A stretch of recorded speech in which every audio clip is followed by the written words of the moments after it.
Welcome back to Got the Magnets. For those of you not familiar with us, my name is Joe, and this is my wife, Susan. We have been full-time traveling since September of 2025.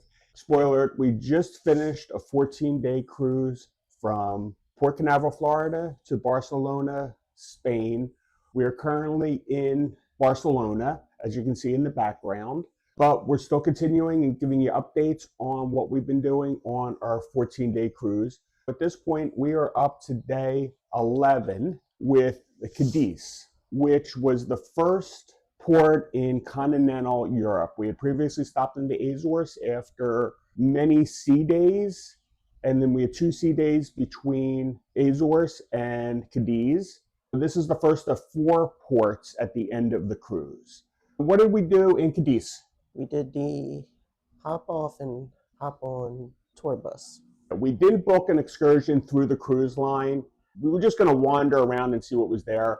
But I looked on Viator, saw different options, and one of them was the hop on, hop off tour for €27. I figured it was a good way to get a good overview of the city. How difficult was it to find the bus once we got off the ship? Not difficult at all. It was right outside the cruise port. We actually spotted it after breakfast from the ship exactly where it was. They had it lined up right there at the port. They had 2 buses ready to go. Very seamless. They just scanned our barcode and away we went. It was a Sunday morning, so a lot of the things were closed, a lot of the shops. Other people who just went for shopping or wandering around, they said a lot of places were closed. So what was our first stop? We got off the bus at Castillo de San Sebastián, which is a castle. It was out a little bit. They dropped you off at a beach area, and then probably it was a good solid walk out to the castle. It was down the road a bit, but along, we saw a lot of people out on a Sunday morning with their dogs. What were the dogs doing? Some were barking at their owners, some was digging in the sand, and others were playing with their toys in the water.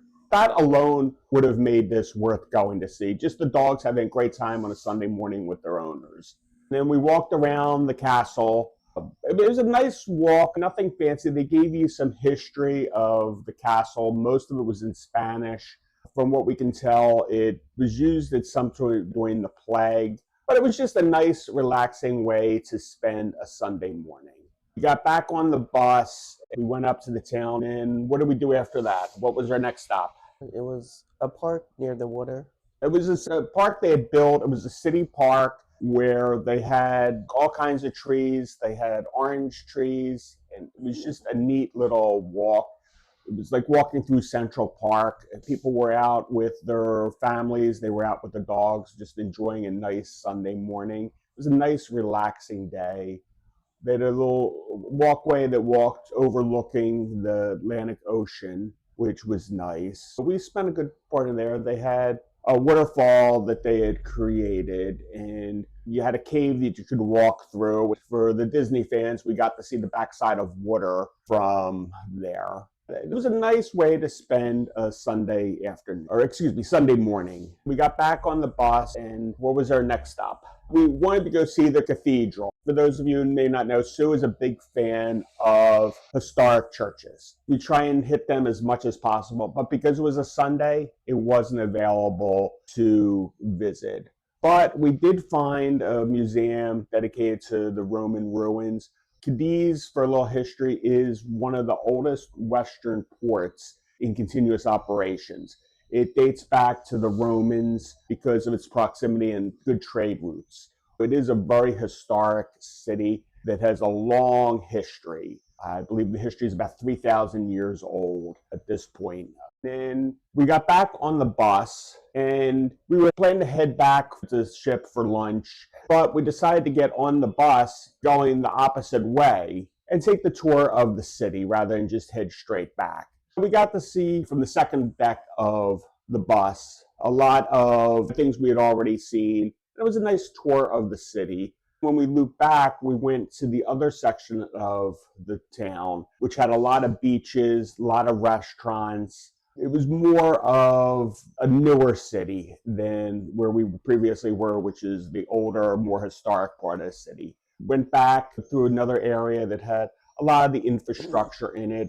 We did get to see Harmony of the Seas, which is currently being refurbished at the Port of Cadiz. We headed back to the ship and had lunch. I probably took another nap, didn't I? Take a nap every day. I'm big on napping, especially when we're on cruise ships. It makes me tired. We got up, went to dinner. What did we have for dinner? What was the menu? It was an Asian menu, and I had the fried dumplings, a vegetable egg roll, and the sweet and sour pork. I think you skipped dessert that day, right? Yes, none of the desserts appealed to me. Even though the waitstaff tried to talk her into dessert, she held steady and said, "No, I'm good without dessert." I also had the dumplings, and then I tried an Indian dish. I'm probably mispronouncing this, chicken biryani, which was very spicy. I'm not a huge fan of spice, but it was very tasty. I couldn't finish it all because I was stuffed. I wanted to save room for my dessert. I had a bon flan for dessert, which was very tasty. We went up to the show, which was, I believe it was the last production show. Yes. Do you remember the name of it? It's cool, wild, and swinging. They did musical numbers from 5 US cities: Chicago, San Francisco, New York, Miami, and Las Vegas. It was very entertaining, very high energy. We saw 2 of the 3 production shows and they were very good. The third one we missed because our chef's table turned into a 4-hour dinner. If you haven't watched that video, please check it out on our experience with the chef's table, because that's highly recommended. We headed right to bed because it was getting close to 11 o'clock. It had been a long day, and we had another port, Magala, the following day. Any thoughts on closing on the cruise at that point? You're having a really good time? Yes. We also went through the passage from Atlantic Ocean to the Mediterranean Sea. I forgot about that part. We didn't actually go to bed after all. We went up onto the helipad to watch the passing through the Straits of Gibraltar, which drew a huge crowd. You could see Africa on one side and you could see continental Europe on the other. I actually bailed before we got close to the Straits just because I was tired and it was getting a little crowded up on the helipad for me. But you stayed for the whole thing, right? No, it was close to 1 o'clock, and I think we were just starting to get into the passage. Originally, they had said it was going to be between 11:45 and midnight that we passed, but I guess they were a little behind schedule. It is something we may do in the future. Anything in closing? For the passage, the only thing that we could see was lights, and everybody would like, "You see that black space? That's where we're going to." There really wasn't much to see. If it was during the daytime, we could probably see a lot more. It's been a great cruise so far. Remember to like and subscribe to this video, Got the Magnet, and where else can they find us? On Facebook and Instagram, and check us out on Smooth Sailing Chronicles also. Thank you very much, and we will give you an update on day 12, which is Magala, another port in Spain. If you haven't seen the previous videos, please check them out.